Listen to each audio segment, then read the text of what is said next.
नमस्कार दोस्तों, आप सभी का हमारे चैनल पर स्वागत है। इस चैनल के माध्यम से हम आगामी आने वाले ज्योग्राफी विषय से रिलेटेड परीक्षाओं का अध्ययन करेंगे और इस संदर्भ में हमारा यह 3rd वीडियो है। स्टार्ट करते हैं। क्वेश्चन है, ओजोन क्षरण का मुख्य कारण है। ऑप्शन दिए गए हैं carbon dioxide, oxygen, chlorofluorocarbon, hydrogen. इस क्वेश्चन का करेक्ट आंसर हो जाएगा क्लोरोफ्लोरोकार्बन। क्लोरोफ्लोरोकार्बन ओजोन डिप्लीशन का मुख्य कारण है। जैसे कि आप सभी को ज्ञात है कि जो ओजोन लेयर है वो समताप मंडल में पाई जाती है। 15 से 35 किलोमीटर के बीच में ओजोन लेयर लोकेटेड है। ओजोन लेयर अल्ट्रावायलेट रेज से रक्षा करने का काम करती है। सूर्य से जो आने वाली हानिकारक परावैंगनिक किरणों से रक्षा कवच का कार्य ओजोन लेयर करती है। नेक्स्ट क्वेश्चन है, निम्नलिखित में से कौन चक्रवात की आँख के अभिलक्षणों में से एक नहीं है। तो ये बताना है कि जो चक्रवात की आँख होती है उसके जो लक्षण होते हैं इनमें से कौन सा नहीं है। तो ऑप्शन दिए गए हैं, अत्यधिक नम होती है, पवन क्षीण होती है, आमतौर पर सूखा होता है, बारिश की कमी होती है। तो चक्रवात की आँख होती है वो प्राय वहाँ पर जो सूखा वहाँ पे देखा जाता है, और जो पवन होती है वो क्षीण होती है और वहाँ पे बारिश की कमी होती है।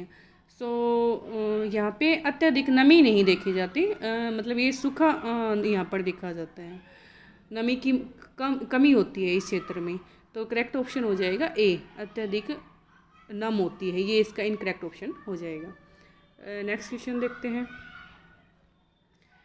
डाप्सन इकाई के मापन के लिए उपयोग की जाने वाली इकाई के रूप में परिभाषित किया गया है। तो डाप्सन इकाई से हम, जैसे कि हमने पिछले लेक्चर में देखा था कि डाप्सन इकाई से ओजोन सांद्रता या ओजोन की जो मोटाई है उसको मापा जाता है, और इसके लिए स्पेक्ट्रोमीटर का भी यूज किया जाता है। तो डाप्सन इकाई या स्पेक्ट्रोमीटर को ओजोन की मोटाई को मापने के लिए यूज किया जाता है। नेक्स्ट क्वेश्चन देखते हैं। अब यहाँ पे 2 कथन दिए गए हैं, अभिकथन और कारण। देखते हैं। अभिकथन दिया गया है, वायुमंडल के समताप मंडल परत को हवाई जहाज उड़ाने के लिए अधिमान्य किया जाता है। तो ये करेक्ट ऑप्शन हो जाएगा, अभिकथन करेक्ट हो जाएगा। कारण दिया गया है, समताप मंडल परत अपेक्षाकृत स्थिर होती है तथा हवा के ऊर्ध्वाधर प्रवाह से पहचानी जाती है। ये ऑप्शन गलत हो जाएगा। जैसे कि हमने पिछले लेक्चर में देखा था कि हमारे वायुमंडल में, हमारे एटमॉस्फेयर में 5 मुख्य परतें पाई जाती हैं। फर्स्ट नंबर पर ट्रोपोस्फियर, सेकंड नंबर पर स्ट्रेटोस्फियर, 3rd नंबर पर मेसोस्फियर, और 4th नंबर पर थर्मोस्फियर, और 5th नंबर पर एक्सोस्फियर। और जो समताप मंडल स्ट्रेटोस्फियर 2nd नंबर पे पाई जाती हैं। और समताप मंडल को, ये स्ट्रेटोस्फियर को हवाई जहाज उड़ाने के लिए बेस्ट माना जाता है।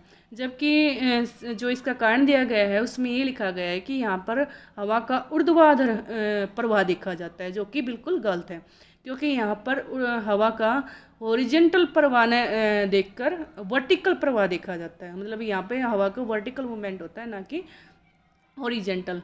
तो इसमें अगर इसके ऑप्शंस की बात करें तो ए ऑप्शन है, ए सही है लेकिन आर गलत है। तो ये ऑप्शन इसका क्या हो जाएगा, करेक्ट हो जाएगा। फर्स्ट ऑप्शन है इसका करेक्ट हो जाएगा।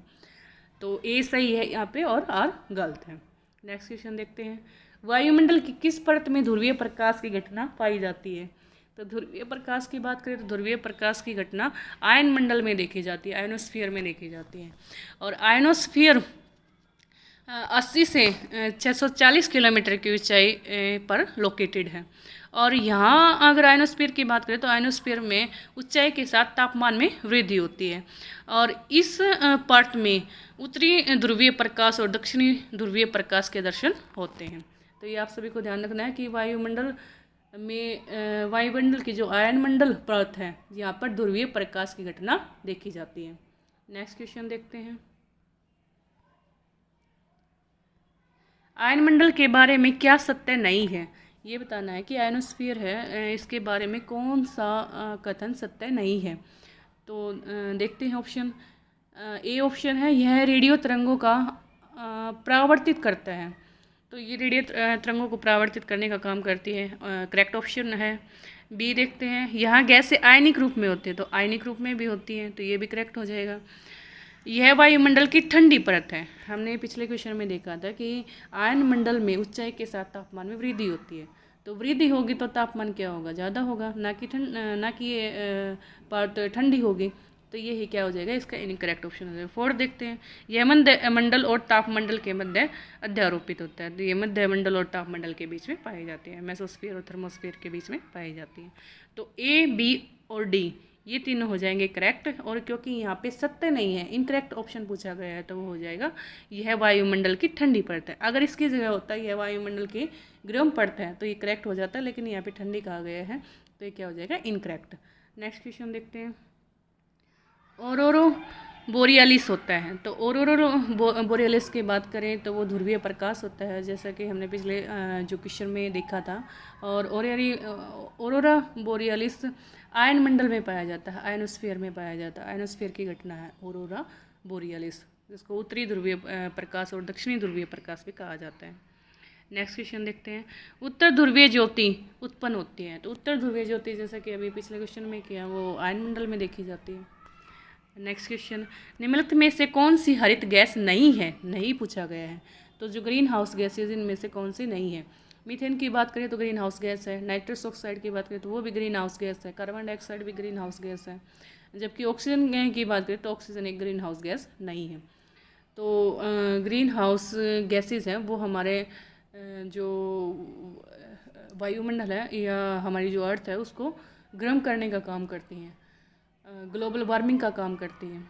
तो ग्रीन हाउस गैसेस की बात करें तो उनमें से chlorofluorocarbon, carbon dioxide, methane, nitrous oxide और वाटर वेपर। तो यहाँ पे जो इनकरेक्ट ऑप्शन हो जाएगा वो हो जाएगा ऑक्सीजन। नेक्स्ट क्वेश्चन देखते हैं, बहिरुष्ण कटिबंधीय चक्रवात में ठंडे वातावरण के सहारे बनने वाले मेघ खालिस्तान होते हैं। तो जो शीतोष्ण कटिबंधीय चक्रवात होते हैं उनके ठंडे वातावरण के सहारे बनने वाले मेघ को कहा जाता है कपासी मेघ।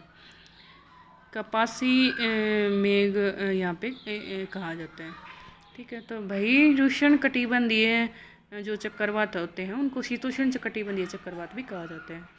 तो ठंडे जो वातावरण होते हैं उनके सहारा जो भी मेघ का क्लाउड का फॉर्मेशन होता है वो कपासी प्रकार का होता है।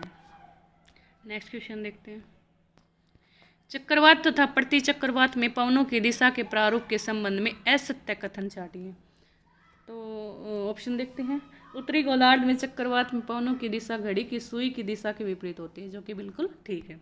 अगर चक्रवात के साइक्लोन्स की बात करें तो साइक्लोन उत्तरी गोलार्ध में जो पवनों की दिशा होती है वो घड़ी की सुइयों के दिशा के विपरीत होती है, जबकि दक्षिणी गोलार्ध में अनुरूप होती है।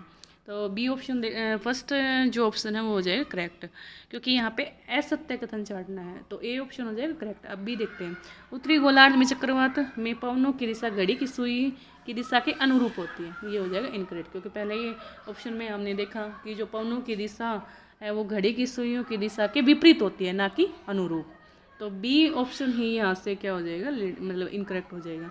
सी ऑप्शन देखते हैं, दक्षिणी गोलार्ध में चक्रवात में पवनों की दिशा घड़ी की सुई की दिशा के अनुरूप होती है, जो कि बिल्कुल सही है। फोर्थ ऑप्शन देखते हैं, उत्तरी गोलार्ध में प्रति चक्रवात में पवनों की दिशा घड़ी की सुई की दिशा के अनुरूप होते हैं। अगर प्रति चक्रवात की बात करें तो उत्तरी गोलार्ध में घड़ी की सुइयों के अनुरूप हो जाएगी और दक्षिणी गोलार्ध में विपरीत हो जाएगी।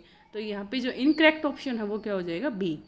उत्तरी गोलार्ध में चक्रवात में पवनों की दिशा घड़ी की सुई की दिशा के अनुरूप होती है, मतलब ये हो जाएगा इनकरेक्ट ऑप्शन, क्योंकि विपरीत होती है, अनुरूप नहीं होती।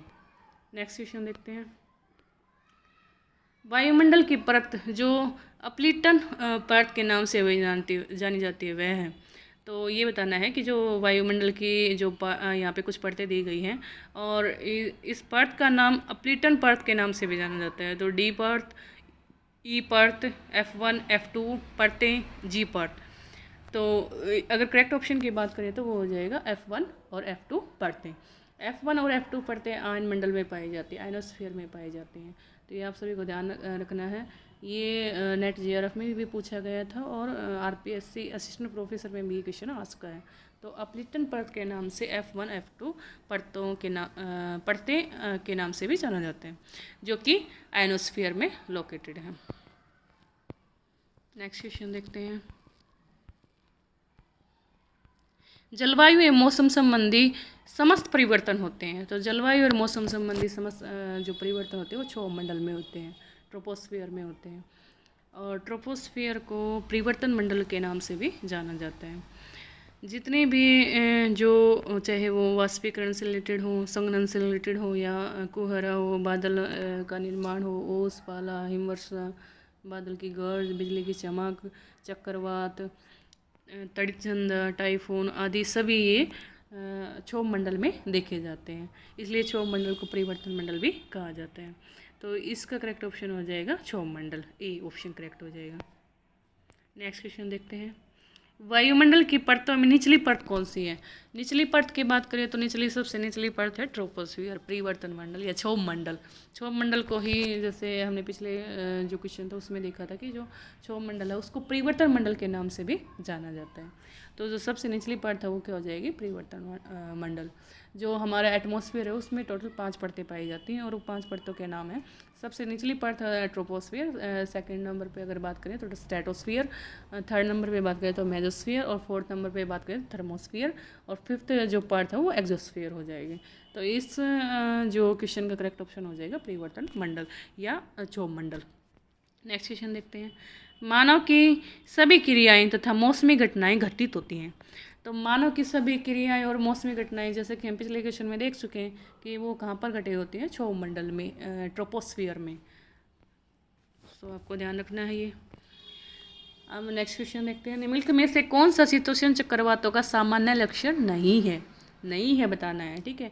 जो कि टेम्परेट साइक्लोन्स आते हैं उनका एक सामान्य लक्षण नहीं है, ये बताना है। तो फर्स्ट ऑप्शन है एक लंबी अवधि तक मूसलाधार वर्षा, जो कि इनकरेक्ट है। बी अस्थिर मौसम। अब कोई भी कहीं भी अगर चक्रवात आएगा तो वो क्या वहाँ पे मौसम कैसा रहेगा? अस्थिर मौसम रहेगा, ठीक है। अगर सी ऑप्शन की बात करें तो कोहरापन और अस्पष्ट दृश्यता। अब कहीं भी अगर साइक्लोन आता है, शीतोष्ण कटिबंधीय साइक्लोन आता है, तो वहाँ पे कोहरापन और जो दृश्यता है वो भी अस्पष्ट हो जाती है। और डी ऑप्शन है कमोवेश विस्तृत दाब रेखाएं। जो समदाब रेखाएं हैं वो भी विस्तृत देखी जाती हैं। तो इसका इनकरेक्ट ऑप्शन हो जाएगा ए, एक लंबी अवधि तक मूसलाधार वर्षा। एक लंबी अवधि तक मूसलाधार वर्षा उष्णकटिबंधीय चक्रवातों में शीतोष्ण कटिबंधीय चक्रवातों में नहीं देखी जाती। नेक्स्ट क्वेश्चन देखते हैं। निम्नलिखित कथनों में से उष्णकटिबंधीय चक्रवातों के संबंध में कौन सा सही नहीं है? तो ये बताना है। तो फर्स्ट ऑप्शन है उष्णकटिबंधीय चक्रवात व्यापारिक पवनों के प्रभाव के कारण पूर्व से पश्चिम की ओर मुड़ जाते हैं, जो कि ठीक है। सेकंड ऑप्शन है उष्णकटिबंधीय चक्रवात उष्णकटिबंधीय क्षेत्र के विनाशकारी खतरे नहीं हैं। विनाशकारी खतरे हैं, ना कि नहीं है। तो ये क्या हो जाएगा? इसका इनकरेक्ट ऑप्शन हो जाएगा। आगे देख लेते हैं। उष्णकटिबंधीय चक्रवात ICTCZ के निकट पैदा होते हैं, जो कि बिल्कुल करेक्ट ऑप्शन है। उष्णकटिबंधीय चक्रवात भूमि क्षेत्र से गुजरने पर कमज़ोर पड़ने लगते हैं। जैसे जैसे उष्णकटिबंधीय चक्रवात भूमि की तरफ बढ़ने लगते हैं तो वो कमज़ोर पड़ने लगते हैं, जो कि ठीक है। क्योंकि किसी भी चक्रवात को तीन कंडीशंस की आवश्यकता होती है, और वो है एक तो कंटिन्यूस मॉइस्चर सप्लाई, दूसरा लो प्रेशर जोन क्रिएट होना चाहिए, और थर्ड टेम्परेचर हाई होना चाहिए।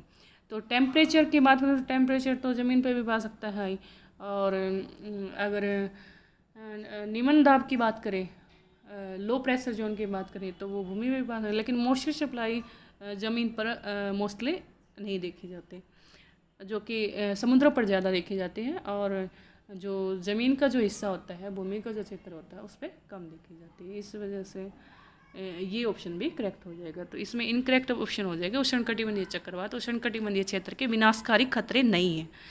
खतरे नहीं है, ये क्या हो जाएगा? ये सही नहीं है, मतलब इनकरेक्ट ऑप्शन हो जाएगा, क्योंकि विनाशकारी खतरे होते हैं। उष्णकटिबंधीय चक्रवात विनाशकारी होते हैं। नेक्स्ट क्वेश्चन देखते हैं।